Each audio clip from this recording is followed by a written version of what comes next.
Hello everyone, today our group will present about the situation of the intra-regional trade in Asia and the influence of the production networks and intra-regional trade in Asia.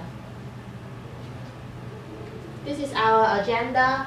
So first we're gonna go through the current situation, which we will deliver to you the timeline of the intra-regional trade in Asia through 3 phases from now.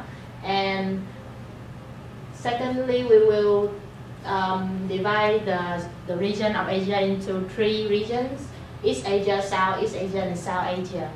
And to the influence part, we will talk about the production network and intra-regional trade. Namin will tell you about the timeline of the intra-regional trade. Hello everyone. I will present the timeline for the intra-regional trade for 10 years from now. So as you can see from the chart, this is the timeline for the whole period, and we divide it into 3 periods.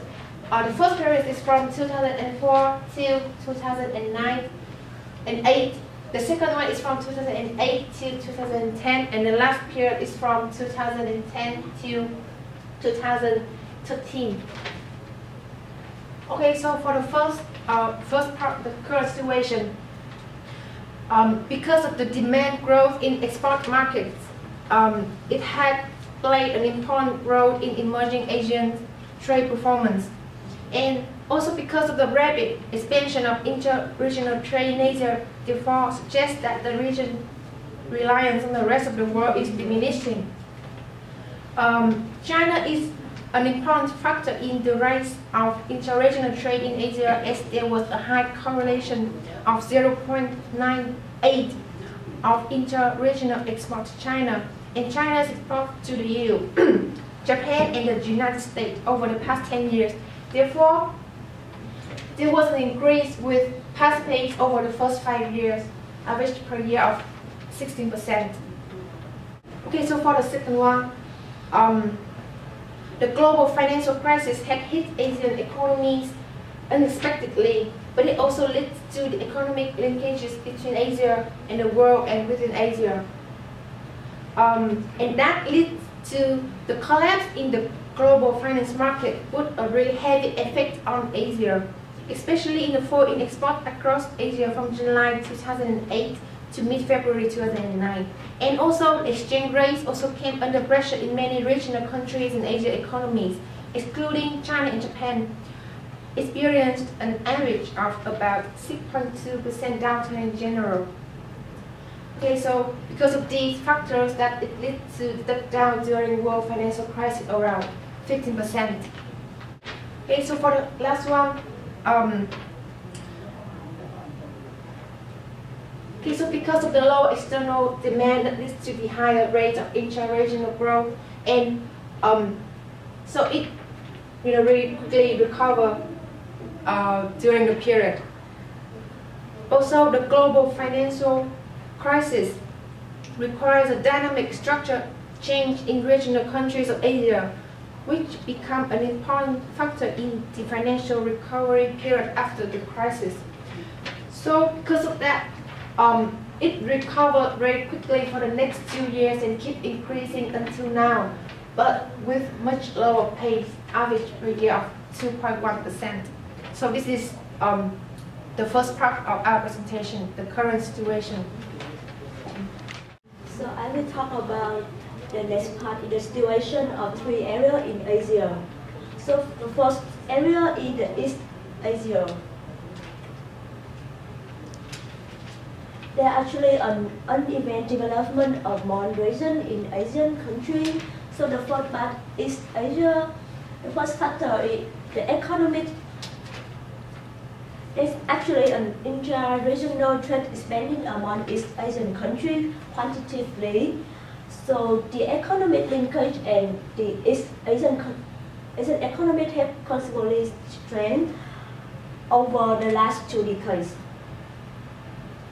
intra-regional direct investment in Asia has grew steadily within the increasing closeness of economic relations in East Asia. Also, Indonesia, Malaysia, Philippines, Thailand, and Korea have performed a descriptive statistic. Meanwhile, Japan, Hong Kong, and Chinese mainland play a central latent role in financial market trading. The second reason in Asia country is Southeast Asian. Asian country has become a potential market in the recent year with the rapid growth of intra-regional trade in total trade, especially when each country is able to specialize their product, which makes them likely to reduce the correlation of business cycle between country to countries. The cross-regional correlation has been increased over time across country, and with the decreasing within country, which lead to more cross-border link. The last reason we have mentioned now is South Asia. So this is the reason that had a very low share in the total trade. South Asian is only 5% as compared to 58% in the EU, 52% in NAFTA region, and 26% in Asian zone. Non-tariff barrier to trade are the main obstacle to inter-regional trade in South Asia. Also, the weak supply capacity has prevented small South Asian countries from tapping the growth Indian market and other existing free trade agreements. Since the mid-2000s year, Chinese has tried to influence on the Asian countries, so they actually invest. The South Asian region has witnessed an uncommon way of Chinese financial assistance. In fact, the Chinese say that they will assist the South Asian country in boosting its intra-regional trade. So now let's move to the second part. That is influence of regional production networks and inter-regional trade on the Asian economies. This part have two main points, but I'm going to present about the first main point, that is production networks. As inter-regional economics integration has been increasing in recent years, regional and global production networks have developed rapidly in Asia, and production networks follow the pattern of fragmentation, which is characterized by the thing that different manufacturing processes are operating in different countries, and active back and forth transaction of parts and components are conducted in East Asia. And this main flow of manufacturing process from Japan and Korea, developed countries in East Asia, to ASEAN and China. And Japan and Korean, they are exporting much of component and parts to ASEAN and China. And then in ASEAN and China, these component and parts are further developed and assembly, and then will be exported back to Japan and Korea later on. Yeah. And here is the comparison about the production network of the US, Mexico, and East Asia. As you can see from the chart, the production network between the United States and Mexico is very simple, between only two countries. But here is production network in Asia. The production network in East Asia have to go to a lot of countries, and they have headquarters or affiliates in different countries to interact with each other and operate the production network. And now I'm going to talk about the impact of fragmentation on East Asia. There are two main impacts here. The first one is the regional division of labor and production location across countries, with different income and wage levels and development stage, which leads to the increase in intermediate goods in the same industry among Asian countries, which are expanding intra-industry and inter-regional trade. And the second impact is the rapid growth of vertical industry trade, especially in parts and components in machinery industries.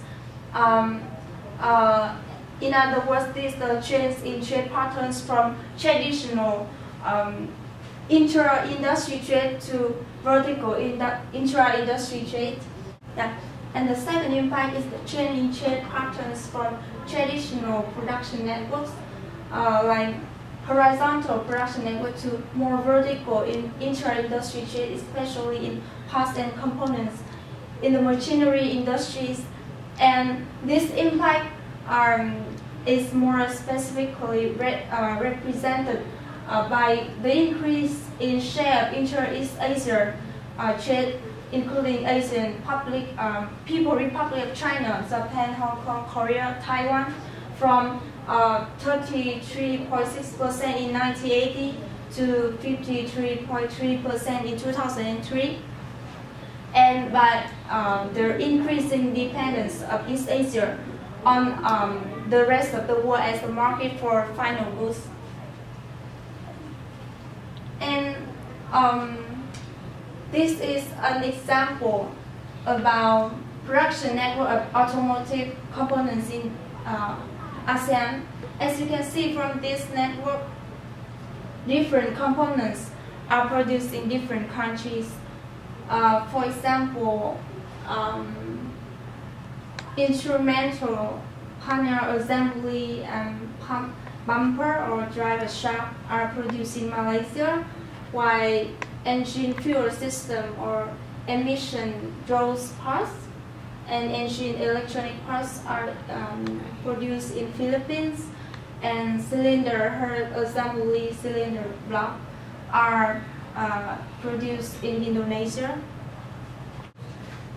So now we move to the impact of fragmentation on Asian countries. Fragmentations have two impacts on Asian countries. The first one is the change in the intra-Asian import trades, the increase in parts and components and capital goods, which indicates that the procurement of these intermediate products is sourced within Asian countries, and by the formation of regional production networks in Asia. And the second impact is a change in the intra-Asian export trades, the decline in intermediate goods, and also is realized that China has become an increasingly important destination of Asian exports in parts and components and capital goods, which implies the presence of a production network involved in Asian and China. And here are two charts that shows Asian regional export share by production stage and Asian regional import share by production stage. As you can see from the chart, there is an increase in parts and components and capital goods during the whole period, while parts and components and capital goods is experiencing a decline, and it also reflects the impact of fragmentation on Asian countries. Now I'm going to present the last part of today's agenda, that is inter-regional trade.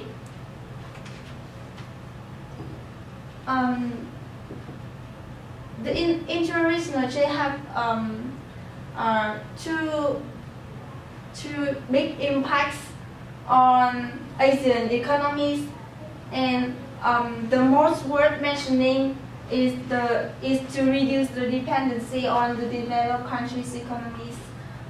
For example, if the U.S. was to fall, Asian countries are estimated to decrease in growth by 2.2%, and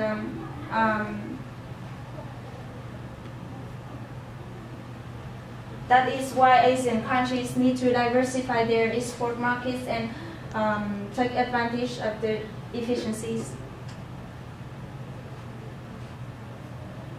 And this is the inter-regional export feature prominently in East Asia's total exports. As you can see from the chart, East Asia intra-regional exports is experiencing ups and downs, and in contrast, East Asia's export to US and EU is witnessing a very clear decline during the whole period, and it reflects the decreasing dependence on US and EU of Asian countries. Another impact that inter-regional trade have on Asian economies is the increasing dependence of Asian countries' GDP on export and import activities. As it is shown in this chart, Asian countries, exceptionally ASEAN countries, have been experiencing a significant increase in the contribution of intra-regional trade in the percent of GDP. And thank you everyone for listening.